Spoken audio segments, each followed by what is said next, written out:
నేను ఇవాళ చంద్రబాబు నాయుడు గారికి ఒకటే చెప్తా ఉన్నా, ప్రైవేటీకరణను మేము అడ్డుకుంటాం, అన్ని రకాల పోరాటాలు చేస్తాం, మీ నిర్ణయాన్ని వెనక్కి తీసుకునేంత వరకు ధర్నాలు జరుగుతాయి, ర్యాలీలు జరుగుతాయి, దీక్షలు జరుగుతాయి, నిరసనలు చేస్తాం. నేను కూడా అక్కడక్కడ పార్టిసిపేట్ కూడా చేస్తాను. అన్ని రకాలుగా దీన్ని అడ్డుకునే కార్యక్రమం, అడ్డుకునే ప్రయత్నం జరుగుతుంది. నేను ఒక్కనే కాదు, నేను రాష్ట్ర వ్యాప్తంగా రాష్ట్ర శ్రేయస్సు కోరే ప్రతి ఒక్కరికి కూడా పిలుపునిస్తా ఉన్నా, ప్రతి పార్టీకి కూడా పిలుపునిస్తా ఉన్నా. అందరూ కలిసి రండి అని కూడా అడుగు. ఇది రాష్ట్రానికి సంబంధించిన ఆస్తులు. ఈ ఆస్తుల వల్ల ప్రజలకు మంచి జరుగుతుంది.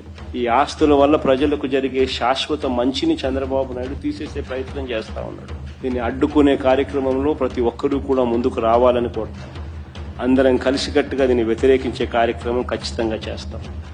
ఇన్ని చేసినా కూడా పొరపాటున మీరు బరి తెగిస్తే మాత్రం ఒకటే ఒకటి చెప్తా ఉన్నా, ఎవరైనా టెండర్లలో పార్టిసిపేట్ చేయండి, ఎవరైనా రాండి, కానీ ప్రతి ఒక్కరికి వార్నింగ్ ఇస్తాను. రేపు పొద్దున మేము వచ్చిన తర్వాత రద్దు చేస్తాం, మళ్ళీ వెనక్కి తీసుకుంటాం. ఇది మాత్రం ఖచ్చితంగా అందరూ గుర్తుపెట్టుకోమండి.